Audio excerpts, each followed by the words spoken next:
Hello everyone, I'm the Mechanist. Welcome to the workshop.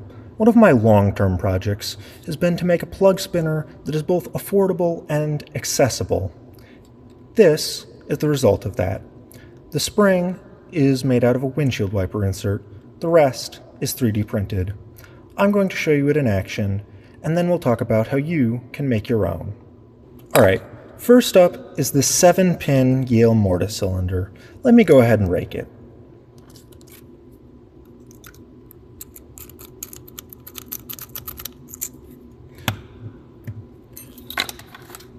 With your lock picked, push forward on the lobes of the spinner and twist 90 degrees.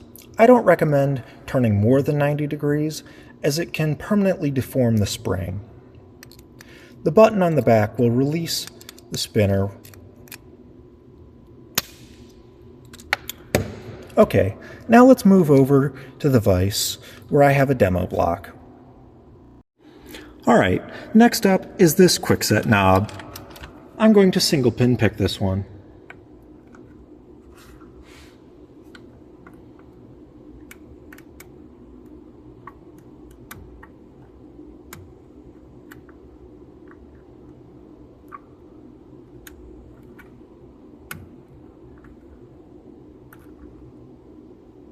High one here.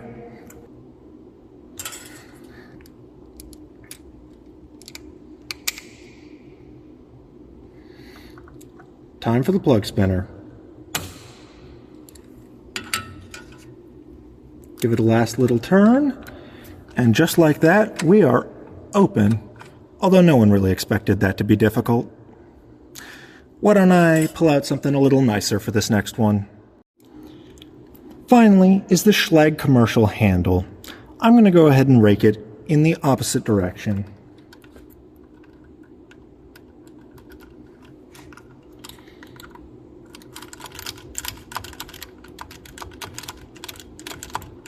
Getting stiff here, almost there. And there we go.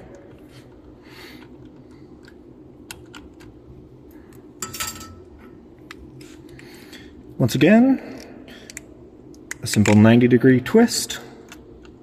Pop the button. And it is spun.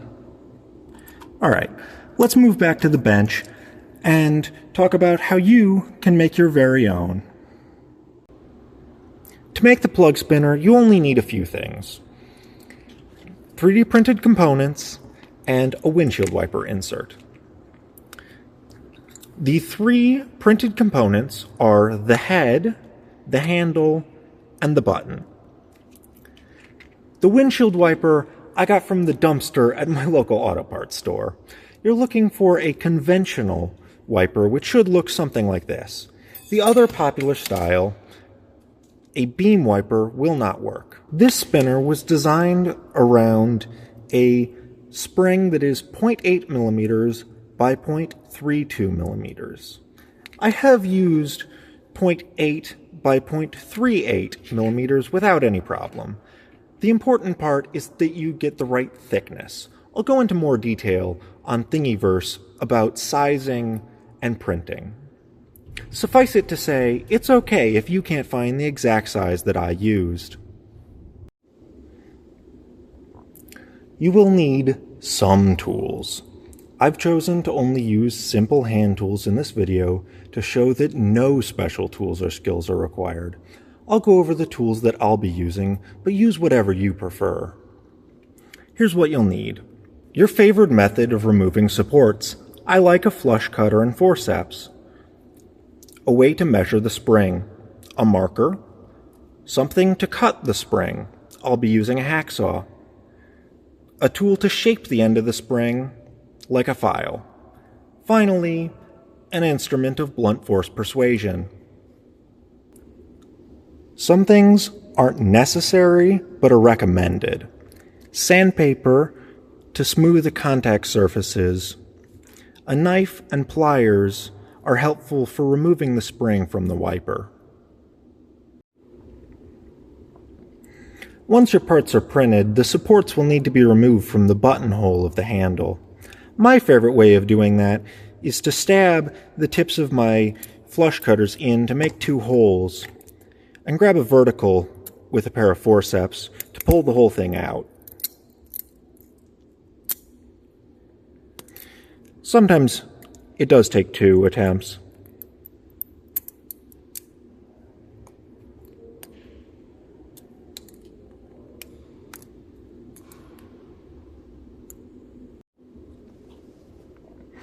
At this point, I recommend sanding the contacting surfaces for a smoother action. I sand down the seam with 320, as well as the other surfaces. Then I'll go over that with 800.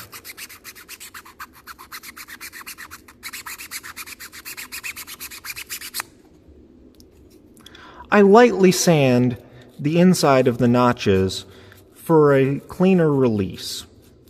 I'll sand all the way around the button for the same reason.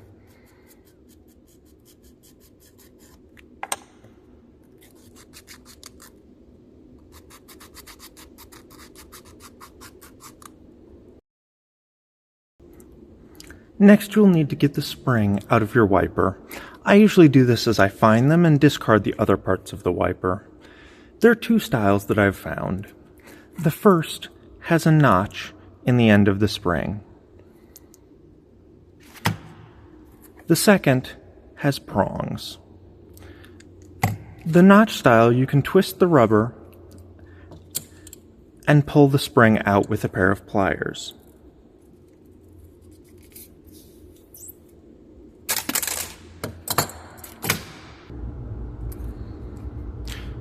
The prong style, the rubber needs to be removed partially or entirely to extract the spring. If you're lucky enough to be able to twist it free, do that. Otherwise, you may have to cut it.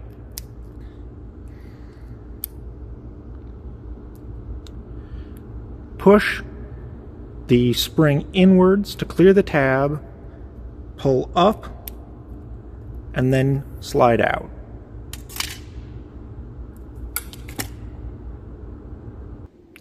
With the materials prepped, it's time to start assembling the spinner. Decide how long of a tip you want in your spinner and add 96 millimeters to get your final spring length. I like 115 millimeters.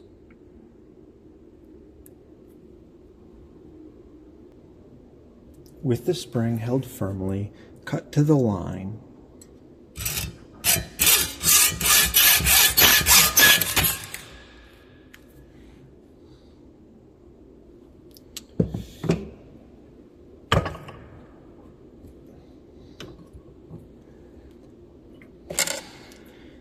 Using the file, round out the ends of the spring.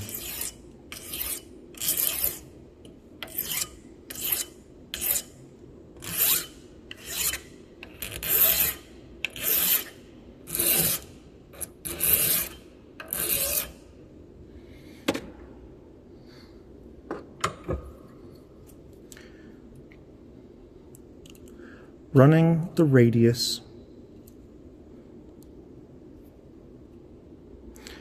the radius of the spring along the file will remove any burrs.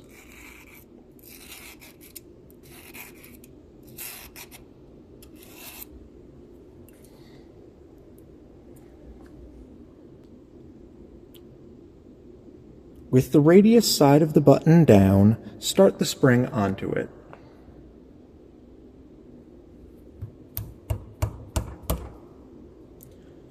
Holding the spring, drive the button the rest of the way on. The button will work its way off during use. I push it back on, but you may wish to add a drop of glue.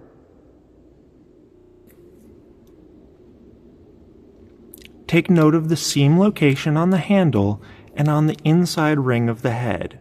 There should be an orientation where they offset more than 90 degrees so that they will not contact no matter which way the spinner is rotated. Place the handle on the spring and start the head on the spring. Flipping the spinner over, drive the head until it is flush with the spring. It can then be driven from the button side with a gap underneath, or something like a wrench can let you drive it all the way from this side. Whichever way you do it, it is important to have the lobes of the spinner in the resting position while you do. When the nib on the head touches the notch on the handle, you are done.